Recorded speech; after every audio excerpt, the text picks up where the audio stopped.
2013 GMC Yukon Denali with a 6.2 liter. Pretty much the same thing as a 5.3, 6.0. Gonna do motor mounts. Alright, so just a heads up, we gotta go underneath and disconnect the exhaust from the manifolds. Remove the air filter housing assembly. Remove your coil wires. Remove your spark plugs. Remove your exhaust manifolds. Then we can get access to the mounts. Just so you get the idea. Alright, next you want to do is remove all your exhaust flange nuts. This is the driver's side, I got all the nuts off. Passenger side, I had to remove the O2 sensor to get access to the nut to heat it. And I got them all, 6 of them nuts off. Came out good. Had to use a torch. I went and bought this thing so I wouldn't have to use my torch. It just got them hot. It didn't get them glowing or nothing. They're worthless. Do not buy this thing.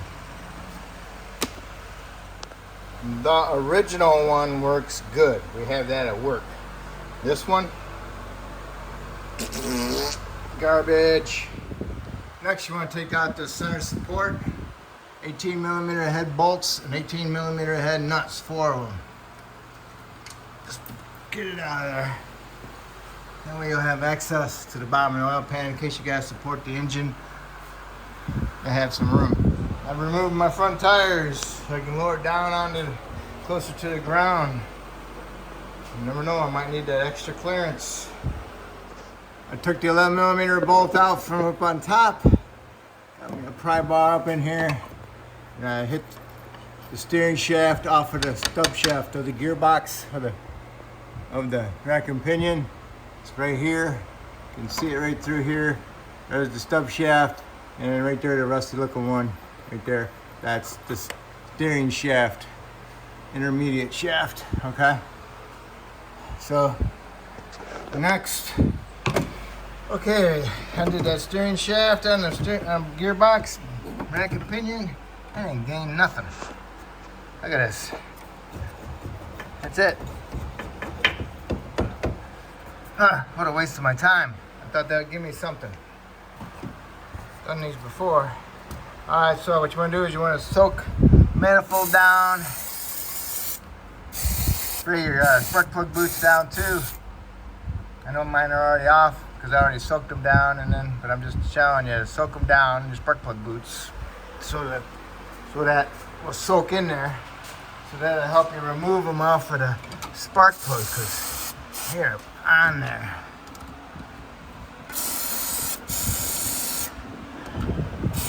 Okay, you just spray it all over your manifold because the manifold's coming up anyway. Hopefully that'll help the bolts break loose. The one thing I don't like really is this thing in my way right here. I think I'm gonna unbolt it, slip it up, and push it over here more so to get it out of my way a little bit.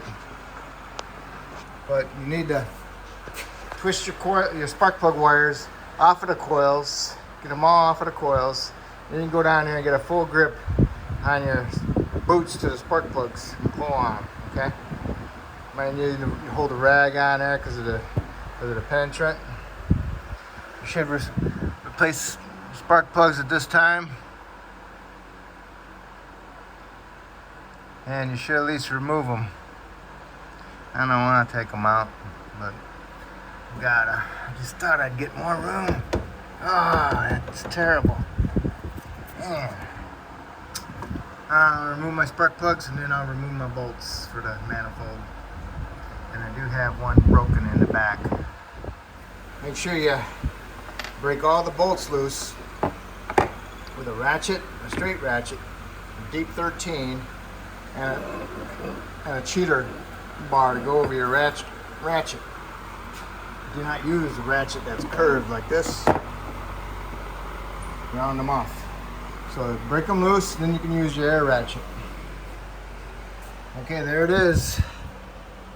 Just sitting in there ready to be pulled out. Wonderful. Alright, we got the manifold out of there.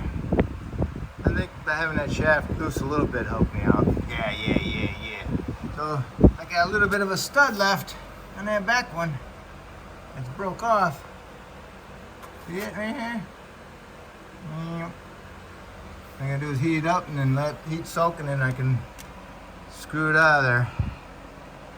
Make sure you clean up the head surface before you put it together. And there it is. Wonderful. I had a nut right there. Had your bolt and a nut. And there it is. That's a little bit out of the way. Alright, it's sitting there. Undid my heater lines from here. Heater hoses. Flipped it over my oil thing. Remove that. Remove my dipstick so I don't break it. Now I'm going to remove that heater hose bracket. It's got a 10mm on it. Take it off the valve cover. Alright, I got all the spark plugs out for the last one. Those are usually a pain in the butt. Broke loose all my bolts. Got all my bolts out. And I took off my retainer bolt to 15 that goes to the head and a little bracket. And I also took off this ground on the front of the head. Give me some room to bring that manifold this way. I cut off the bracket. I just hit it with a die grinder a little bit on the bottom. Usually you can pull the dipsticks up. What did I do with that piece?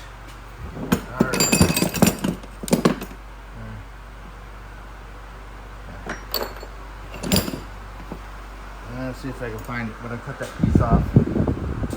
Anyway, cut it off even with it. Right here, so you still got that piece on there right here. These are spot welded on there, and if you break it off right here, then you'll have a couple holes in it. So I'm going to try to lift that manifold up through here because there's not a big enough opening to let it go through between the two. Hopefully I can get it out. Otherwise I'm gonna break off that dipstick and pull it up. Okay, I'm just showing you where I'm at with the dipstick on it. It's sitting there. I pulled it up through there. Take a picture of it so when you're going back together, if you're not replacing the dipstick, you'll know where it actually goes. Alright, with all the movement, dipstick tube is loose, so it's just a tube with an O-ring on it and it pushes through a hole. So spray it with some penetrant and get a hammer down there with some vice grips and crimp the vice grips on and hit the vice grips with the hammer and then tap it up. I got it. Whew. Get a new one on for sure. I just went ahead and removed this whole shaft. Removed this bolt, this nut. Sprayed some penetrant in there. Hit this with a hammer. Held on to this shaft. It comes from the steering column because otherwise this shaft comes with it. All right, so you got to hold on to this one and tap this one down off of the shaft. Okay. You'll notice this U-joint. Oh, that's weird. Just a weird joint. Alright, so now I remove my shield a little bit, cut the sides off, so now I can see my bolts that go onto this frame. 1, 2, 3, remove those. And it's got 4 bolts, 1, 2, 3, 4 going on the side of the block. But what you need to do is remove 1, 2, 3 on this side and go to the other side, do the same thing to the other side, remove those 3. And then you can go put something underneath the engine on the bottom and jack the engine up and lower the car down on it to release the pressure of the motor mounts so you can get in there and remove the 4 bolts onto the block. Alright, I got all my bolts out on both sides. Now all I need to do is jack up the engine a little bit, and then I can remove the 4 bolts into the block for the motor mounts. That's a tough one.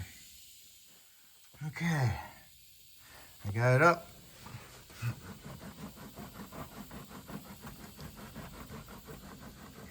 Alright, it's about ½ inch. Alright, now I'm going to do the easy side first. Hopefully I can get up in there and remove those 4 bolts. Those are 15s. All right, this is the driver's side. I get to all 3 of these with a swivel, 15 with a 1-inch extension. This one, I had to get to it with a wrench and then a 1/4 inch 15 deep. Passenger side, 15 swivel with a 1-inch, 15 swivel 1-inch, 15 swivel 1-inch. You bend these out of the way, you can see most of them. On this one, I used a 3-inch extension with the swivel. Okay, so there you have it. Now my engine's sitting up a little bit higher. I'm gonna remove my exhaust bolts out of my heads.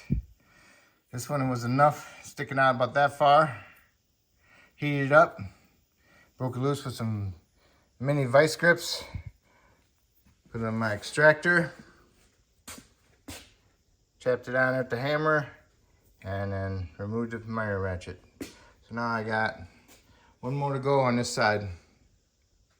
So I heat them up glowing red. I do this like 2 times, glowing red, let it heat soak into the head, and then I'll heat it up again, glowing red, and then I'll get my vice grips on it. I got my 3 broken bolts out. I use vice grips on 2 of them with heat. Next, clean up your heads, surfaces, clean up your manifolds, and start putting your mounts back in. Just the opposite way we took it apart. So put that mount in there first, and 1 second. All right, you can go ahead and try to get the mount in there and get it bolted up with the shield. It's kind of like impossible. So what I do is I remove the base, pull off the shield, put the base back on, put my nuts back on. These are 15s. And I'll tighten these back up. And I'll put my mount in there. And then I'll take this shield and I'll cut out that center section. Okay, right here. Cut that out, and then when I get it all mounted up, before I put my manifold on, I'll stick this in there and I'll bend it around it. Okay, I got this one in. Now I'm gonna go put the other one in.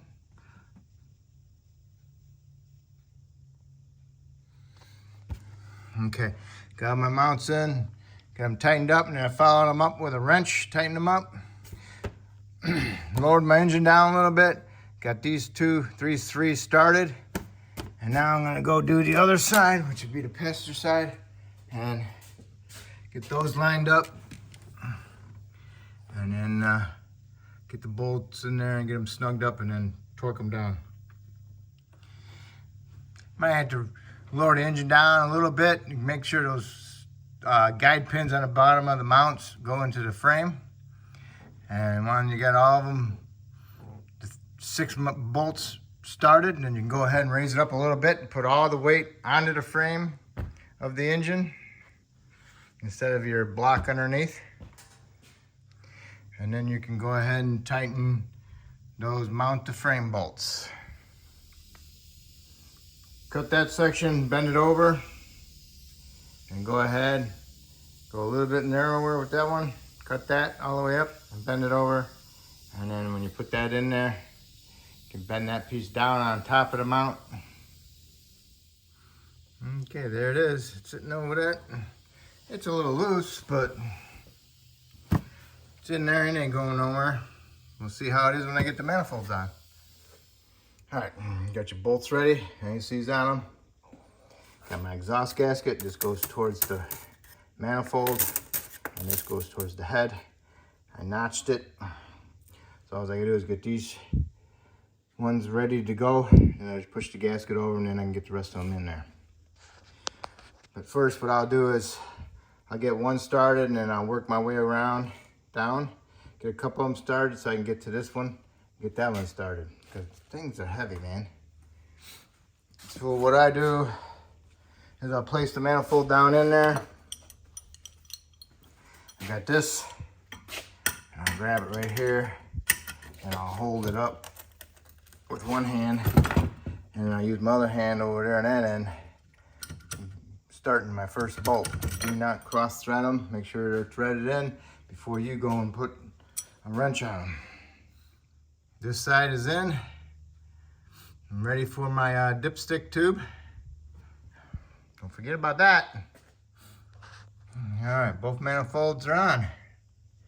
Gotta get that dipstick tube, put spark plugs in, wires, hook up my exhaust,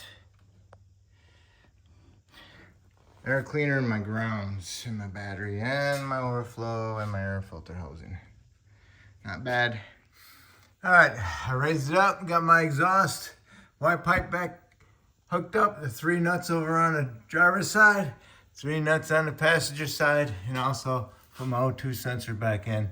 Make sure you put ACs on your studs and put just a little cross member piece back in, tighten those bolts up, and that will complete it from underneath.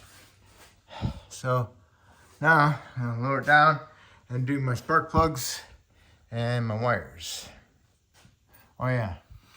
Okay, don't forget the dipstick tube, stick the tube, put some lube on the dipstick where the O-ring's at, and put some ACs on it. Stick it down through the center hole. You see the hole in the block behind the knock sensor. Get your light down in there so you can see. Let's see if I can show it to you a little bit here. There's the hole. Follow that. Okay, see the knock sensor? Yep. Right in the center is the knock sensor almost. And right behind it is the hole for it. So stick the dipstick tube in there and wiggle it back and forth, okay? Push it in there, it'll go. All right, and then don't forget to put your bolt into the cylinder head. And then don't forget about your 2 wires. Your big ground, your little ground goes in the front of the head on that bolt. All right, so now we're ready for spark plugs and wires.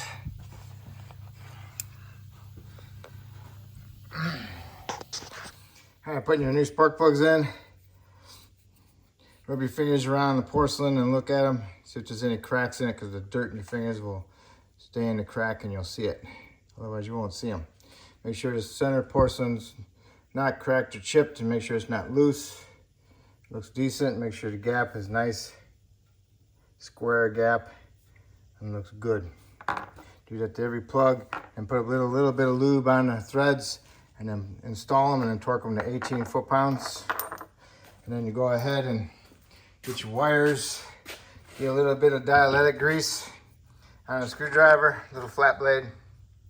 Just get a little bit on it and rub it around inside the boot. And that's it. And do that to all of them except for these. If you do this side, they'll tend to slip off. So don't do that. Coil side. All right, get your spark plugs in. Now get your coils, ignition wires on there. Make sure you put the heat shields on the spark plug wires and put them on the coil first. Make sure you hear them click at least 3 times, and then go ahead and put them on the spark plug, and you should hear it click at least once. And that's the angle you want them at. You want them pointing towards the front a little bit, you know, towards the front. Looks good. Same thing on the driver's side. Going towards the front just a little bit. Make sure you push them on. You hear them click at least 3 times. You'll see the old spot on the coils. Make sure the boots go all the way up to that. And make sure you hear them at least push onto the spark plug with 1 click. All right, you can always give them a little pull just to make sure they're on the plug, but push them back on anyway also. All right, now I'm gonna put my steering shaft back in, clean it up, stick it back in there, put some ACs on it. Steering shaft is in, put it on the shaft first, wiggle it up there, put your bolt in, come down here, line it up on the stub shaft of the rack, push it down on it. And to help you out, that opening on that shaft, stick a screwdriver in there and hit it with a hammer. just to open it up a little bit. That'll ease the installation onto the stub shaft a little bit. All right, so now you got those on there. Put the bolts in there and tighten them up. Come over here, put your heater hose bracket back on. Put your power wire for your alternator back on the stud behind here. Put your overflow tank back where it belongs. Make sure it clips into the fender. Now we can go ahead and put our air cleaner box back in. 2 grommets, one there and one over here. Make sure you put some lube on them and line them up and push them down on there. You'll feel them click in. Air cleaners together, clamp tight, breather tube. Make sure it's pushed in, clipped in. 4 screws. Mass airflow sensor connector. There it is. Here. Plug that baby in. Make sure this is there. You got your cover that goes over the top. Alright, battery's connected. Now what we can do is start it and listen. See if I got any exhaust leaks. And then it's all set, it's all good. Me, I gotta put my tires back on. You, possibility. 140 foot-pounds wheel stud torque. And that shall be it. And that's how you do your motor mounts. It's nice spending time with you. Hopefully I helped you out. And if so, you can help. Hopefully you can help me out by subscribing to me. And I appreciate it.